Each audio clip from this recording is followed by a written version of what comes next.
Well, President Hakainde Hichilema has been attending most, if not all, traditional ceremonies, especially this year. So different sectors of society have been giving in their 2 cents with regard to this activity. But as of recent, the president stated why he has been doing that. And I'll show you what the president had to say about him going across the country attending these traditional ceremonies. Because even right now, as this broadcast is going on, the president is live. Is in Namwala district, Southern Province, attending a traditional ceremony. And yesterday he was at another traditional ceremony. So pretty much most of the traditional ceremonies have been attended, if not all. At least as we wind up going towards the end of 2024, we only have 2 months to go to that, if not less than that now at this point. So this is what the president had to say as reported by the news diggers. So the president says, they lied to me in Lusaka, Hakainde Hichilema. I'm attending ceremonies to hear problems directly.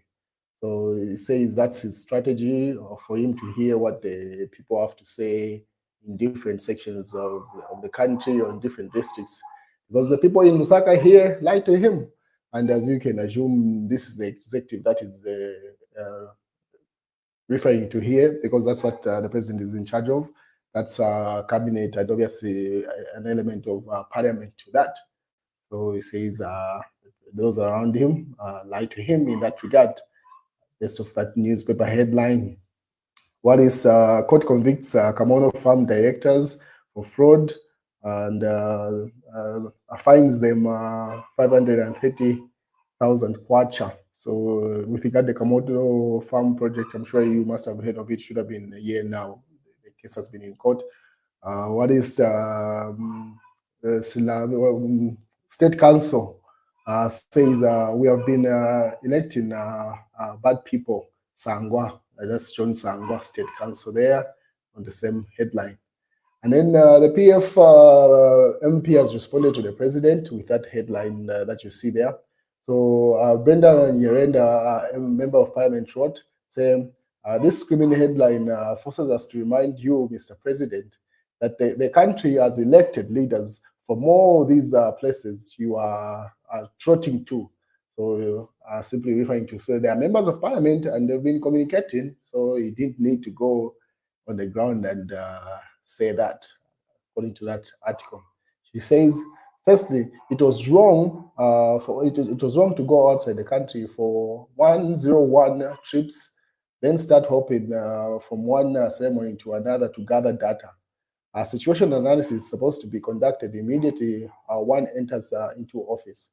All the programs one makes are supposed to be done according to the findings. Parliament plays a very vital role in bringing issues to the fore. Stop curtailing opposition members of parliament in the House when they raise these issues of national importance. So that's what she says. The members of parliament have been doing their part, presenting most of the issues that the president is now doing data collection for.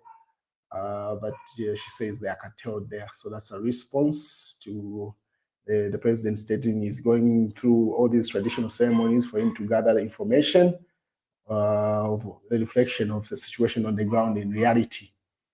And obviously the PF went doubled down on the same headline. The PF said he won't fire liars because he tells bigger lies himself, according to the Patriotic Front there. So these are some of the highlights from most of the ceremonies that the president has been attending. They've been very colorful. What is in Botswana, newly elected president of Botswana has reinstated Ian Khama's state security, pensions and benefits with immediate effect.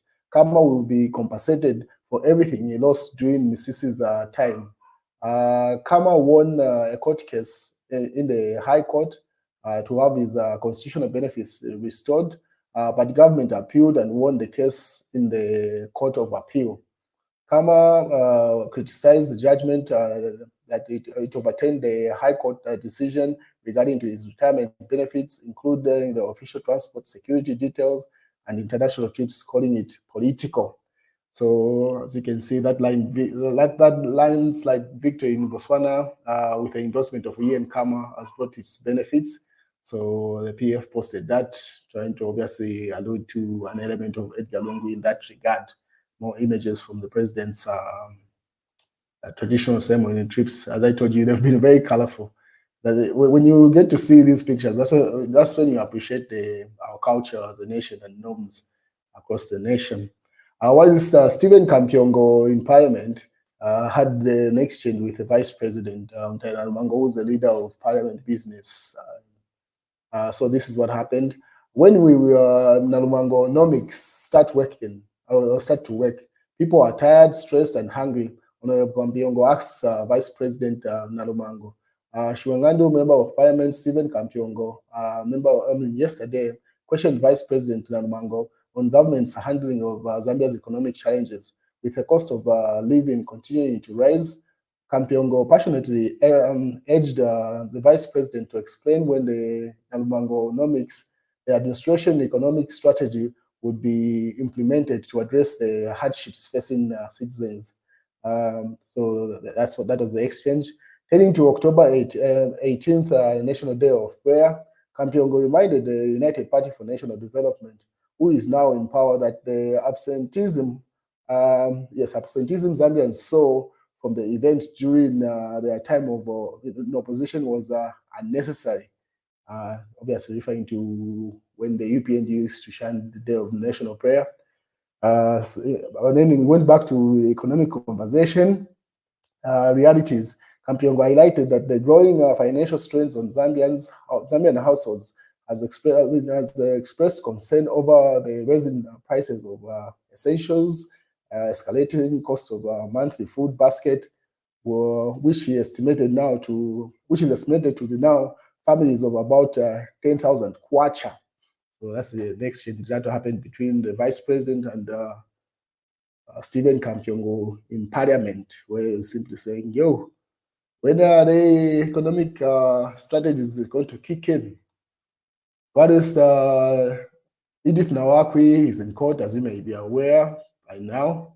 So one of the court cases that she has, as reported by Kalemba here, Nawakwi says she has 75 witnesses for a sedition case. FTD leader Edith Nawakwi says that she has 75 witnesses to help prove that President Hakainde Hichilema was silencing youth who expressed opposition to him.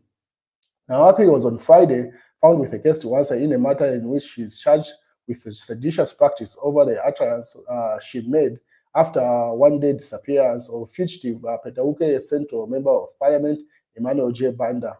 So Principal Resident Magistrate Irene Wishima said the state had established a prima facie case against her, and she needed to prove her assertions that President Hakainde Hichilema had a hand in the disappearance of JJ on May 25th, 2024.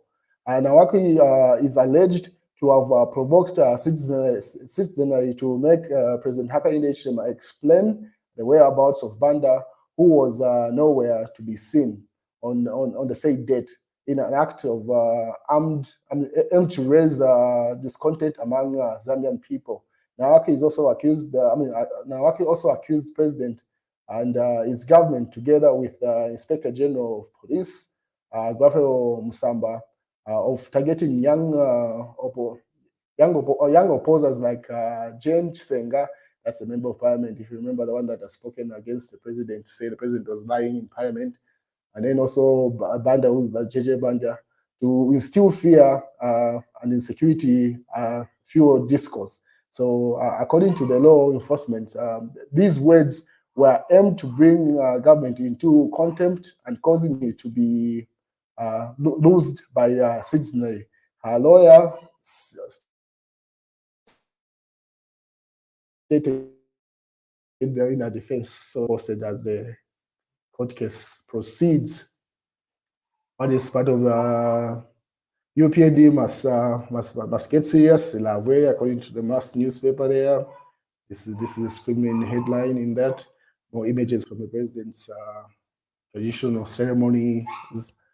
Sunday Mail says, "We are here to work for you," as President Hakainde Hichilema, and then he's aware of the difficulties the nation is going through. Choose your leaders carefully. This is attributed to a president's statement earlier on. That's the news, ladies and gentlemen.